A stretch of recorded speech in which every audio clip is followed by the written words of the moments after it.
और तब स्वस्थता माने शरीर के इन विरोधी जो तत्व हैं जिनसे बना हुआ है, इनको हम कैसे सामंजस्य करके रखें। कितनी मात्रा में हम जल, कितनी मात्रा में पृथ्वी, कितनी मात्रा में अग्नि, कितनी मात्रा में वायु, वायु कितनी आवश्यक, पर जिनको श्वास का रोग हो जाता है उनके लिए कितना दुखदायी हो जाता है। सांस तेजी से चलने लगे, धीरे चले तो मृत्यु है, बिल्कुल तेजी से चलने लगे तो व्यक्ति को हाफनी हो जाती। तो जैसे मनुष्य का शरीर है, जैसे सृष्टि है और जैसा समाज है, वो तो विरोधाभासों से ही मिलके बना हुआ। और उन विरोधाभासों में आप अगर सीखना चाहें कि कैसे सामंजस्य, कैसे मेल बैठाया जाता है, तो इसके लिए ही प्रभु ने जानबूझ करके क्या किया। अन्य अवतार तो बहुधा एक हुए, पर प्रभु ने अवतार भी लिया तो 4 रूपों में लिया।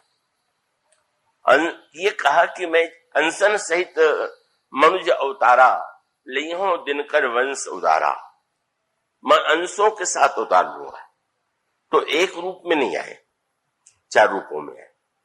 और 4 रूपों में भी आपने देखा, चारों भाइयों का एक ही रंग होना चाहिए, लेकिन 2 भाइयों का रंग श्याम है तो 2 भाइयों का रंग और है।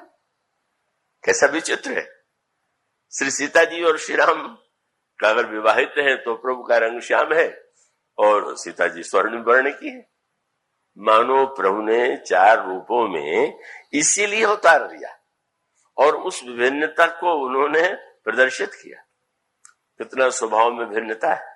श्री राम का स्वभाव, श्री भरत का स्वभाव, लक्ष्मण का स्वभाव, शत्रुघ्न का स्वभाव कहां एक जैसा है। सब में एक भिन्नता दिखाई देती है, पर क्या उनमें कोई परस्पर विरोध है क्या? आप देखेंगे कितना सुंदर सामंजस्य चारों भाइयों में है और कितना चारों रूप शील गुलधामा का करके कहा गया कि वो दृश्य को देख करके सभी लोग धन्यता का अनुभव करते हैं। तो इसका अर्थ ही हुआ कि मानो 4 रूपों में अवतार लेकर के और उनके साथ स्वभाव की भिन्नता और परिस्थितियों की भिन्नता। कभी आप भगवान श्री राम को देखें कैसे बालक के रूप में क्रीड़ा कर रहे हैं और कैसे श्री राम कभी काकभूषुंडी जी को अपने उदर में सारे ब्रह्मांड का दर्शन करा रहे। कैसे भगवान श्री राम दूल्हा के वेश में अनोखे दृश्य के रूप में दिखाई देते हैं और कैसे वे वनवासी बन जाते हैं, बलकल वस्त्र पहन लेते हैं। मानो श्री राम के जो अनगिनत रूप और भिन्न भिन्न जो परिस्थितियां हैं, उन पर जब आप दृष्टि डालें तो आपको लगेगा कि ऐसी परिस्थितियों की भिन्नता किसी भी अवतार के सामने नहीं आई। और उन सारी परिस्थितियों में आप भगवान राम के व्यवहार को, भगवान राम के चरित्र का जो संदेश है, जो संकेत है, जब आप उस पर दृष्टि डालेंगे तो आपको लगेगा कि सचमुच जीवन जीने की कला तो हमें प्रभु श्री राम से प्राप्त होगी। भगवान राम अपने परमार्थ तत्व का तो उपदेश देते ही हैं, पर गोस्वामी जी ने एक बात कहा कि श्री राम तो की प्रशंसा तो शत्रु भी करता है। वो तो बेचारे शत्रु तो हो ही नहीं सकते अगर राम को ईश्वर मानते हो, पर वो भी श्री राम से प्रभावित क्यों होते? बोले बैरू राम बड़ाई करे और बोलनी चलनी विनय मन हरे। श्री राम जब बोलते हैं, जब भगवान राम चलते हैं और जब वो कोई विनम्रता उनके सामने आती है तो शत्रु को भी एक बात माननी पड़ती है कि भाई यह तो एक अद्भुत व्यक्तित्व है और अद्भुत सी बात है। और यही बात महाराज श्री दशरथ ने कहा गुरु वशिष्ठ से कि मैं ये दावा नहीं कर सकता कि अयोध्या में मेरा कोई विरोधी नहीं। अनेक लोगों का कोई लगा होगा कि इस राजा के कारण मेरी बस्ती चली गई या स्वार्थ की हानि हुई, वो थोड़ा मेरे विरोधी भी हो सकते हैं और ऐसे अनेक लोग हो सकते हैं जिनका मेरे प्रति आकर्षण नहीं। लेकिन मैं यही कह सकता हूं, उन्होंने गुरु जी से कहा कि प्रभु सेवक सचिव सकल पुरवासी, जे हमारा अरि मित्र उदासी, सवहि राम प्रिय सब विधि मुन। कैसा आश्चर्य है कि सबको राम अच्छे लगते हैं। मुझसे विरोध मानने वाले भी राम से विरोध नहीं मानते, मुझसे उदासीन रहने वाले भी राम से उदासीन नहीं रहते। और बहुत मीठी बात भी, उनका महाराज जैसा मनुष्य के रूप में हो नहीं सकता। तो उन्होंने कहा कि जैसे आशीर्वाद तो सबको प्यारा लगता है, ये सूत्र है। आशीर्वाद किसी को दिया जाए तो सभी प्रसन्न होते हैं, चाहते हैं कि आशीर्वाद मिले। तो मुझे लगता है कि राम कोई एक व्यक्ति ही नहीं है, तब क्या बोले, प्रभु आशीष जनु तनु धरि सोई। कहीं आपका आशीर्वाद ही तो शरीर धारण करके नहीं आ गया। जैसे आपसे सब आशीर्वाद चाहते हैं, उसी प्रकार से लगता है कि राम तो आपके आशीर्वाद है, और इसीलिए उनको देख करके प्रत्येक चाहने लग जाता है। तो वह जो श्री राम का व्यक्तित्व है, चरित्र है, उनके जो गुण हैं, और जिस तरह से जीवन के विरोधाभासों को, प्रश्नों को, समस्याओं को उसमें से किसी एक पक्ष को बहुत महत्वपूर्ण बता देना, वो तो शायद अपनी भावना हो सकती है का, वो उसका एक रस भी होता है। और उस मिथिला के हमारे आए हुए हैं बड़े सुंदर गायक हैं श्री राम बालकृष्ण जी, बड़े भावपूर्ण पद सुनाते हैं। आज भी प्रारंभ में उन्होंने पद सुनाए थे। तो बहुधा मिथिला का एक वाक्य कहा करते हैं कि मिथिलावासी तो कहते हैं श्री राम से कि बस हमें तो आपका धनुष बाण नहीं चाहिए, हमें तो आपका केवल मंद मुस्कान ही अच्छा लगता है। तो ठीक ही है, विवाह में कोई धनुष बाण चलाने लगे तो क्या किसी को अच्छा लगेगा क्या? तो वो उन्होंने जब ये कहा कि हमका तो चाहिए पाहुन मंद मुस्कान रहे, ऐसा कोई पद का एक वाक्य है, तो उसका अर्थ है कि ये हो सकता है कि हमें कोई वस्तु प्रिय लगे, हमें वही लगे कि यही हम इसी रूप में देखें।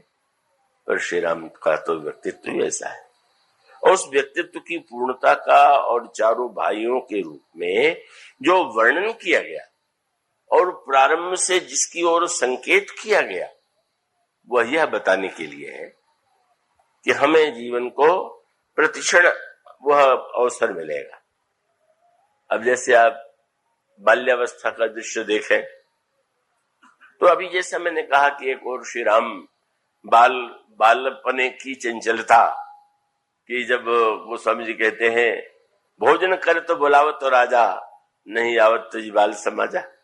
बच्चों के खेल में इतने निमग्न है कि जाकर के सुमन जी ने कहा भी कि महाराज बुला रहे हैं भोजन के लिए, का नहीं आता। तो कैसे बच्चों का स्वभाव ऐसा होता है, खेल में इतने डूब जाते हैं कि उनको कौन भोजन की चिंता रहे।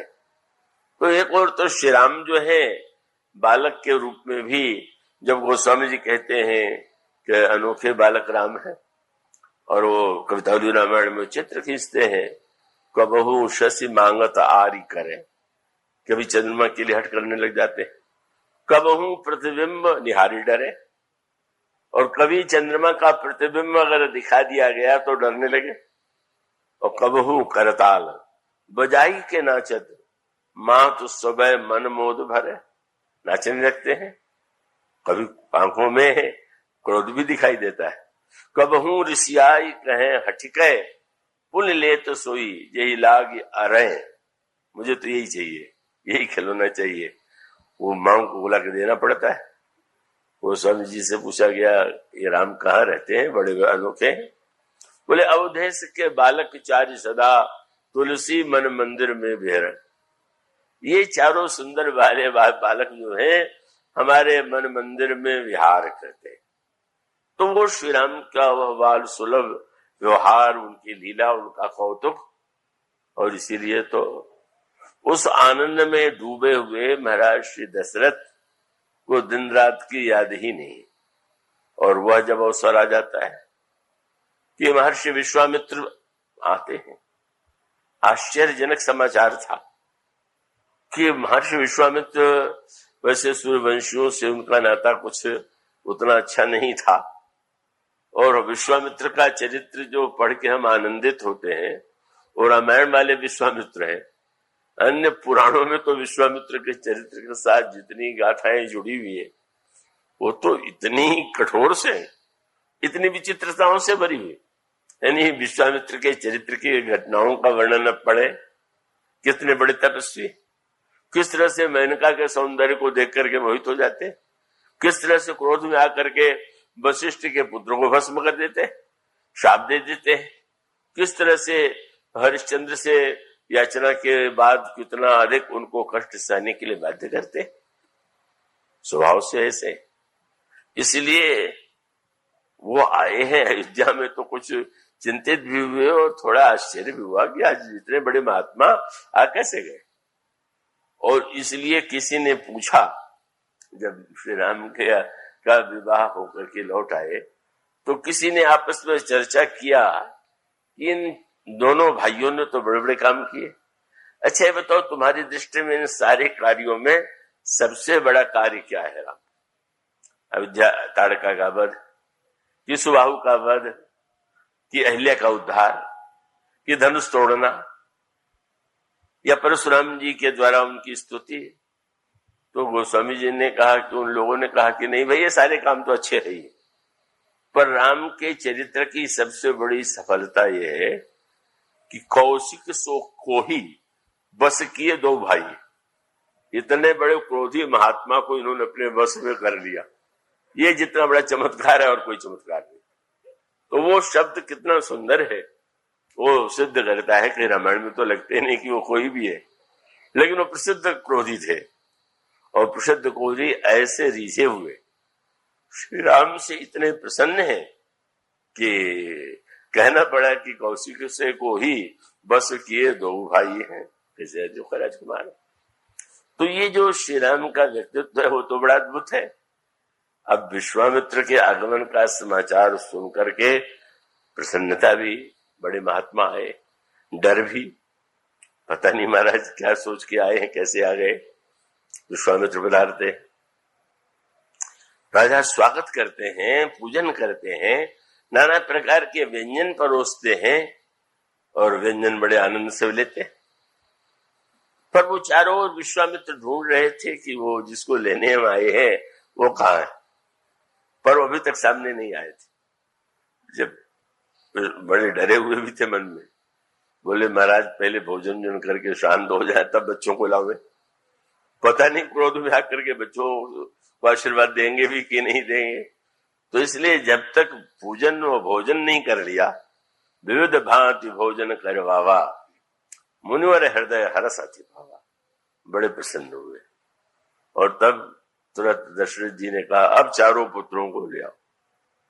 पुण्य चरणनी मेले स्तुतचारी, और राम देख मुनि देह विसारी। और श्री राम को देखते ही जिस तरह से वो भाव विवल होकर देखने लगे, दशरथ जी चकित थे। महर्षि इतने प्रेम से देख रहे हैं और आशीर्वाद भी दिया। पर अचानक दशरथ जी ने कहा महाराज यही कारण आगमन तुम्हारा, कहो सो करत न लाऊ बारा। आप आए होंगे तो निरर्थक तो आए नहीं होंगे, क्या आपकी आज्ञा है? आपके कहने में देर है, मेरे करने में नहीं। विश्वामित्र जी में नहीं मना से बड़े उत्साही लग रहे हो, मेरी मांग सुनोगे तो पता चलेगा। और मांग भी उन्होंने ऐसा किया कि जिसकी कल्पना तो कोई दशरथ जी स्वप्न भी नहीं कर सकते थे। कहने लगे कि बस असुर समूह सतावही मोही, मैं जांचन आयो नृप तो ही। असुर समूह मुझे सता रहा है, मैं तुमसे मांगने आया हूं। तो सोचा सेनापति सेना या मुझे आज्ञा देंगे चलो राक्षसों से लड़ो। महाराज क्या आज्ञा? तो आपने तुरंत कहा कि असुर समूह सतामही मोही, मैं जांचन आयो नृपतो ही। उस समय ने कहा, उस समय ऐसा वाक्य सुन करके महाराज दशरथ की दशा तो सोचनी हो गई। और तब उन्होंने उलाहने के स्वर में कहा, क्योंकि आज तक उन्होंने राम को हंसते खेलते क्रीड़ा करते देखा था, तो अब वो तो कल्पना नहीं कर सकते थे। लड़ने के लिए तो सेना चाहिए, पर मांग कर रहे हैं दो भाइयों, और दो भाइयों की मांग रहे हैं। सुनी राजा अति अप्रिय मानी, हृदय कांपने लगा, मुख दुत को मिलानी। कहने लगे महाराज आपने ये जब मांगा तो मेरे पुत्रों को देख के मांगा कि बिना देखे मांग दिया। कहा बोले कह निश्चर अति घोर कठोरा, कहाँ सुंदर सुत परम किशोरा। कहाँ वो भयावने राक्षस और कहाँ मेरे ये सुकुमार पुत्र।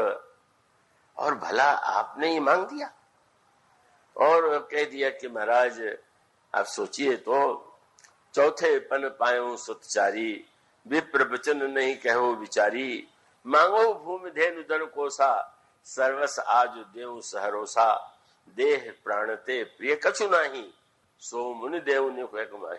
लेकिन सब सुत मोहि प्रिय प्राण के नाही, राम देत नहीं बने गोसाई। महाराज कुछ भी मांग लीजिए पर राम को मत मांगिए, राम को तो मेरे लिए देना संभव नहीं। उनका प्रश्न यही था कि ये कौन सी आपकी किस आधार पर, और एक कह दिया कि आप तो बड़े विचारक हैं, ऋषि हैं, तो मुझे तो लगता है कि मांगते समय आपने विचार को एक और रख दिया, बिल्कुल वचन नहीं कहे वो विचारी। तब मानो अभिप्राय था। श्री राम का जो वही विरोधाभासी जो रूप है, श्री राम जितने सुकुमार हैं, जितने कोमल हैं, जितने अपने लीलाओं से लोगों को सम्मोहित करते हैं, श्री राम का एक दूसरा भी चरित्र तो है। और उसी का सामंजस्य, उसका संकेत मिला था गुरु वशिष्ठ के आश्रम में, जहां भगवान राम शिक्षा प्राप्त करने के लिए गुरु वशिष्ठ के आश्रम में गए और सारी विद्याओं को प्राप्त कर लिया। पर शास्त्र के बाद फिर शस्त्र की भी शिक्षा उन्होंने पाई। शास्त्र और शस्त्र साधारणतया दोनों में भिन्नता है। शास्त्र का साधारणतया ब्राह्मणों विद्वानों में वो शास्त्रों का व्याख्यान, शास्त्रों का प्रचार। शस्त्र माना जाता था कि युद्ध के लिए है, संहार के लिए है, और वो क्षत्रिय के धर्म के रूप में मान लिया गया। पर श्री राम ने दोनों को ही जीवन में स्वीकार किया। यह अवतार की पूर्णता, हिंसा हिंसा की पूर्णता का शस्त्र को देख करके तो यही लगेगा कि वो तो हिंसा का साधन, लेकिन उस हिंसा के साधन को बस सूत्र वही, अहिंसक भी हिंसक हो सकता है और हिंसा का साधन होते हुए भी कोई अहिंसक हो सकता है।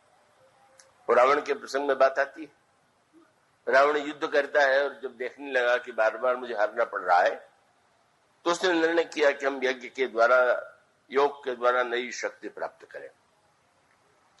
और वो तुरंत जो है युद्ध से समाप्त होने के बाद जाता है और एकांत में बैठ करके एक दक्षिण यज्ञ करने लगता है। विभीषण को यह समाचार मिला, महाराज रावण की यज्ञ कर रहा है।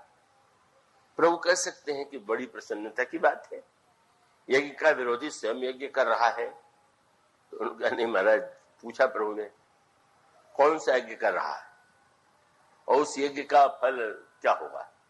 बोले अजय यज्ञ कर रहा है। और अजय यज्ञ का फल क्या होगा। बोले नाथ करई रावण एक जागा, सिद्ध भय नहीं मरी अभागा। अगर उसका ये अजय यज्ञ पूरा हो जाएगा तो अभागा नहीं मरेगा। बड़ी विचित्र व्याख्या है। किसी का यज्ञ पूरा हो जाए न मरे तो सफल हो गया। लंबी आयु होने पर लोग सिद्ध करने लगते हैं, जब मरेगा ही नहीं पूछ सकते हैं अभागा क्यों कह रहे हो। बोले महाराज रावण जैसा व्यक्ति अधिक जीवित रह करके लोगों को मारेगा, कष्ट ही तो देगा, और स्वयं भी आपके द्वारा उसकी मृत्यु हो जाए तो मुक्ति मिले, तो अभाग्य उसके लिए, अपने लिए भी, समाज के लिए भी, इसको जल्दी से मरना चाहिए।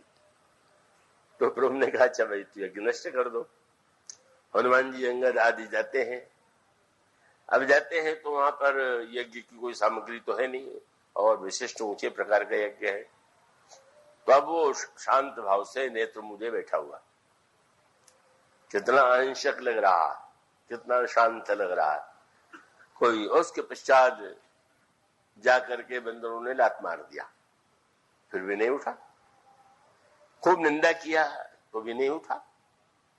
अब लगने लगा कि ये तो पूरा संत हो गया, अपमान में कोई क्रोध नहीं है, मान अपमान से परे है, और इतना बड़ा योद्धा होते हुए भी शांत भाव से बैठा हुआ है। तब अंगद ने बहुत बढ़िया व्याख्या किया, अच्छा अच्छा ओहो। और तब उनको बगले की याद आई। आप किसी दिन बहुत प्रातःकाल अगर उठ सकते हो, अधिकतर लोग तो देर से ही उठने के व्यस्त हो गए हैं, आप किसी सरोवर के पास जाके देख लीजिए, आपको उस समय जगता हुआ वो मिलेगा जिसको बगला कहते हैं। कितना सुंदर रंग है, और उसके शरीर पर कुछ कुछ ऐसा लगता है जैसे कोई आप भस्म लगा दें तो ऐसा लगेगा कि इतने प्रातःकाल ब्रह्म मुहूर्त में ये तपस्वी महोदय यहाँ अकेले खड़े हैं, और वो बगला स्वभाव से ही कुछ एक पैर से खड़ा होकर के एक सामने देखता रहता है।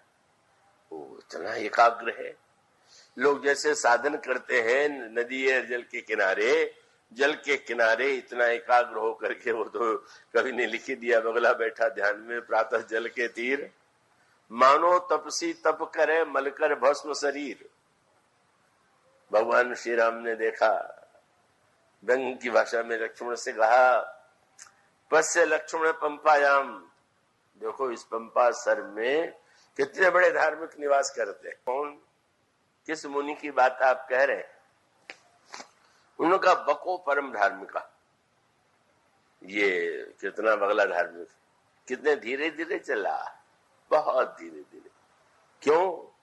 बोले सनई सनई पदम धत्ते, डरता है कि कोई मेरे पैर से चींटी न दब के मर जाए, वो इसलिए वो परम अहिंसक, सनई सनई पदम धत्ते, धीरे धीरे चलता हुआ अहिंसक प्रातः काल तपस्या कर रहा है। भगवान राम ने कहा, पश्य लक्ष्मण संख्या लक्ष्मण पश्य लक्ष्मण पंपायाम बको परम धार्मिका। मछलियों से नहीं रहा गया। उन्होंने कहा, महाराज हमसे पूछिए ये कितने बड़े धार्मिक। कहीं जरा सी मछली दिखाई पड़ी और तब ऐसा तुरंत प्रहार करके चोंच में उसको ले ले। सारी एकाग्रता का उद्देश्य यही। तो उन्होंने कहा, ये महोदय ने तो सारा हम लोगों का सर्वनाश ही, सारे कुल ही नष्ट खाए चले जा रहे हैं। तो वही शब्द कहा अंगद ने रावण के लिए, तुम जा रही जो संतत्व है, अहिंसक वृत्ति है, रणते निज भाग्य गृह आवा, और यहां आई बक ध्यान लगावा। यहां आकर के तुम बगुले की तरह अहिंसक बने हो। रावण भी लात सह रहा है, सोच रहा है बीच में उठना ठीक नहीं है, अधूरा रह जाएगा यज्ञ, और पूरा हो जाए तो फिर एक एक की खबर लेंगे। मानो ये जो दिखाई देने वाला अहिंसक रावण है, हृदय में हिंसा वृत्ति भरी हुई, और दूसरी ओर हिंसा अहिंसा परस्पर विरोधी लगते हैं, पर आवश्यकता तो जीवन में दोनों की है, हिंसा की भी और अहिंसा की भी। अगर अहिंसा बाहर हो और हृदय में अहिंसा हो तो इससे बढ़कर के दुखदायी कुछ नहीं होगा।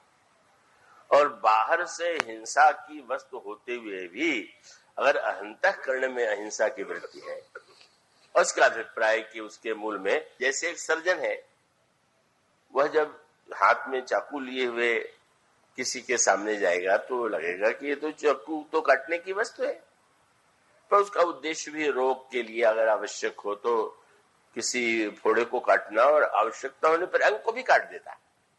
इसलिए मानो श्री राम के चरित्र की सबसे बड़ी महानता यह है, और वही अवतार की उनकी सबसे बड़ी परिपूर्णता है, कि श्री राम के हृदय में तो अहिंसा वृत्ति की पराकाष्ठा है, और पर आवश्यकता होने पर, इसलिए गोस्वामी जी ने एक अनोखी बात लिखी कि भगवान श्री राम ने सारे शास्त्रों की शिक्षा प्राप्त किया, लेकिन जब उन्होंने धनुष बाण धारण किया तो करतल बाण धनुष अति शोभा, देखत रूप चराचर मोह।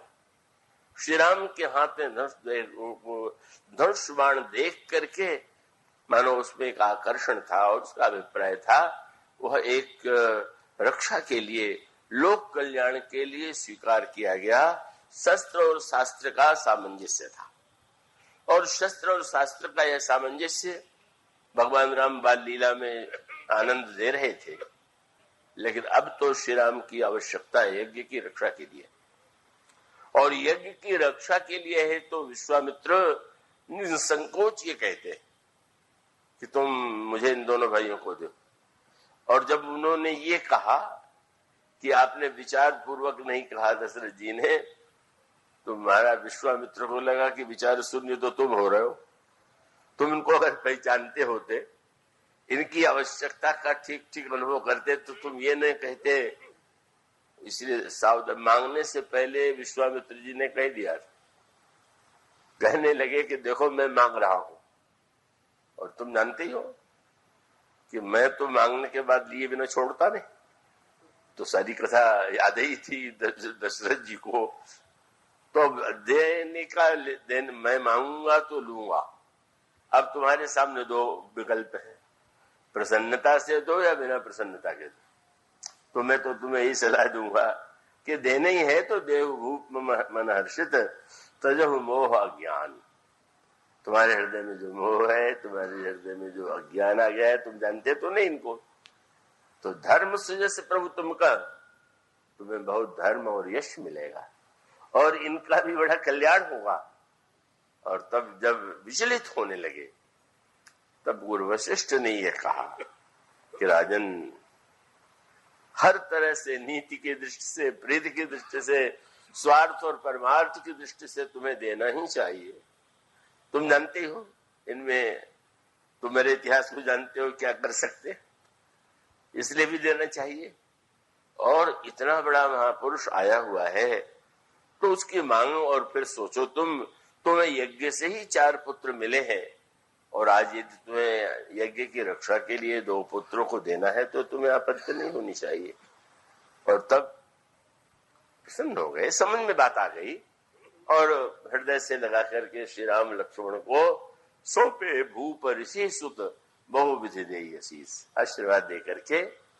और वो भी जानते थे कि मुनि जी तो मुनि जी की तरह ही ले जाएंगे, राजा नहीं, रथ नहीं, सेनापति नहीं, कोई साधन नहीं, बस राम को सीधे गुरु जी के साथ चल देना, लक्ष्मण के साथ। और श्री राम चल पड़ते। गोस्वामी जी ने दृश्य देखा, अभी जो नन्हे बालक बाल लीला कर रहे थे, द्रवौ दशरथ अजर बिहारी अब जा रहे हैं। पुरुष संग जो वीर हर्ष चले मुनि भय हरण। पर वो हैं तो वीर धीर लेकिन कृपा सिंधु, जितने वीर हैं उतनी कृपामय, और मति धीर अखिल विश्व कारण कर्ण। जब दोनों को लेकर के चले वही विरोधाभास। गोस्वामी जी ने कहा जब चले तो विश्वामित्र तो बड़े प्रसन्न है, दोनों चल रहे हैं। पर भगवान राम लक्ष्मण जा कैसे रहे हैं, गोस्वामी जी ने गीतावली रामायण में चित्र प्रस्तुत किया। कभी गीतावली रामायण में कहा वहां पर नए नए जंगल में जा रहे गुरु जी के साथ, पक्षी बोल रहे हैं तो दोनों भाई, कोई कोयल की नकल करने लगा, कोई अन्य पक्षियों की नकल करने लगा। और गुरु जी से पूछते थे, गुरु जी ये बड़ा सुंदर वृक्ष है, ये बड़ा सुंदर फूल है, ये कौन सा है।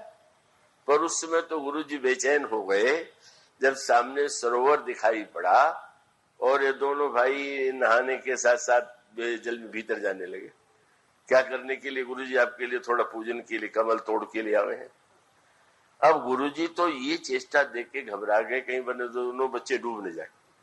ईश्वर मांग के लाए थे, दशरथ जी को समझा रहे थे कि तुम अपना अज्ञान छोड़ो, पर दशा ये हो गई कि गीतावली रामायण में गोस्वामी जी ने कहा, पैठत सिर सरन सिलन चढ़ चितवत खग मृग वन रुचिराई, तब सादर सभय सप्रेम पुलक मुनि पुनि पुन लेत बुलाई। नहीं नहीं नहीं, आगे नहीं जाओगे। मानो श्री राम जब बालक है तो बालक जैसे, शिष्य है तो ऐसा कोई शिष्य क्या होगा कि जब भगवान राम गोस्वामी जी ने कहा रात्रि को विश्वामित्र के चरण दबाने लगते हैं तो गोस्वामी जी कहते, जिनके चरण सरोरुह लागी करहि विविध जप जोग विरागी, ते दो बंधु प्रेम जनु जीते गुरु पद पदुम पलोटत प्रीते। मानो सारे दृश्य में श्री राम की विलक्षणता यही, जब जो कार्य करते हैं उसको पूरा करके दिखाते। जब बालक हैं तो बालक जैसे, अगर गुरु जी के साथ चल रहे हैं तो सारी लिया वैसी है। गुरु जी तो भूल ही गए कि ईश्वर है, गुरु जी तो भूल गए कि मैं किसके लिए आया हूं। अब तो यही चिंता होने लगी, भाई बच्चों को मांग के लाए हैं, कहीं डूब वूब न जाए, नहीं बड़ा कलंक लग जाएगा। पर दृश्य पलट गया। आगे चलते ही ताड़का आई, भयावनी राक्षसी। और तब भयावनी वो राक्षसी को देख करके प्रभु ने गुरु जी की ओर देखा। गुरु जी ने कहा ये तो बड़ी दुर्वृत्ति राक्षसी है और एक ही बाण प्राण हर लेना। अभी बालकों जैसी क्रीड़ा करने वाले राम एक बाण में जब उन्होंने ताड़का का वध कर दिया, वो सब ने लिखा तब ऋषि निज नाथे जी चीन्हा। पहले चीन नहीं रहे थे क्या? चीन चुके थे फिर भूल गए। अरे मैं क्या समझ बैठा था। यह उनके चरित्र की परिपूर्णता है कि वो जिस आप दृश्य में उनको देखेंगे पूरा उसमें उसी रूप में रमे हुए, उसी रूप में वे जीवन के आनंद का विस्तार करते हुए आवश्यकता बनने पर वे वीर हैं, कहीं धीर हैं, कभी सुंदर हैं, कभी किशोर हैं, कोई सुकुमार हैं। मानो श्री राम की यह जो यात्रा है वो समस्त विरोधाभासों में कैसे व्यक्ति आनंद ले सकता है। अधिकांश व्यक्ति अपने को भूल ही नहीं पाते। जो हमने अपने को मान लिया हम हर समय उसी को ढो रहे। हम इसलिए पूरा आनंद नहीं ले सकते किसी वस्तु का कि जिस समय जो आनंद लेना है उसमें आप वह मत बने रहिए जो किसी दिन बने थे। अगर आप किसी दिन रामलीला में वशिष्ठ विश्वामित्र बने हो और दूसरी लीला में आपको रावण बना दिया जाए तो आप हाय हाय न करिए कि हाय हाय मैं तो वशिष्ठ और विश्वामित्र हूं। मानो जो है उस अभिनय को पूरा साकार कर देने वाला यह जो श्री राम का चरित्र है परिपूर्ण है। उस परिपूर्ण चरित्र की परिपूर्णता मानो उस जनकपुर के प्रसंग में। और उस जनकपुर के प्रसंग में भी दो भाई तो पहले से थे, बारात लेके और आ गए। जब चारों भाइयों को जनकपुर वासियों ने देखा, अरे तो बड़े अनोखे हैं, और सब के सब सोचने लगे कि भाई बहुत अच्छा संजोग है, यहाँ भी 4 राजकुमारियां हैं, ये भी 4 हैं, विवाह तो एक ही होने वाला है। कितना अच्छा हो कि व्याही चारों भाई यही पुर हम सुमंगल गावई। अगर चारों भाइयों का विवाह हो जाए तो कितना अच्छा होगा। और तब जो भक्त थी शंकर जी के, घबराओ मत, सखी सब कर्म पुरारी, अवश्य पूरा होगा शंकर जी। और मानो इस तरह से वह एक दृश्य बना जहां मंडप में केवल पहले श्री राम और सीता का विवाह और उसके बाद तीनों राजकुमारों का तीनों से विवाह, और यह जो 4 राजकुमार और चारों राजकुमारियां हैं, गोस्वामी जी कहते हैं यही जीवन की परिपूर्णता का लक्ष्य है और होना चाहिए। चारों भाई मानो 4 फल है।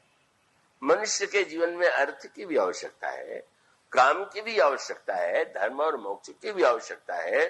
जीवन सबको मिलकर के बना हुआ और चारों का सदुपयोग होना चाहिए। इसलिए सूत्र प्रश्न यह है कि क्या ये पुत्र उनको अयोध्या में नहीं मिल चुके थे? मिल चुके थे तो उस समय ये दोहा लिखना चाहिए था। इस समय दोहा लिखने का अर्थ क्या हुआ कि चारों फलों को उन्होंने पा लिया? नहीं, चारों फलों के साथ एक बात जुड़ गई है और यही सूत्र इस प्रसंग का सूत्र है। महाराज दशरथ को लगा कि आज मैंने चारों फलों को चारों क्रियाओं के साथ पा लिया। बस ये सूत्र अगर हम और आप समझ सकें, अर्थ चाहिए पर कौन सी क्रिया, काम चाहिए पर उसकी क्रिया क्या है, धर्म चाहिए उसकी क्रिया क्या है, और मोक्ष की क्रिया क्या है। जब चारों फल और चारों क्रियाओं का सामंजस्य होता है तब हमारा जीवन धन्य हो जाता है, परिपूर्ण हो जाता है, और वो समस्त विरोधाभास विरोधी न लग करके एक दूसरे के पूरक बनते हैं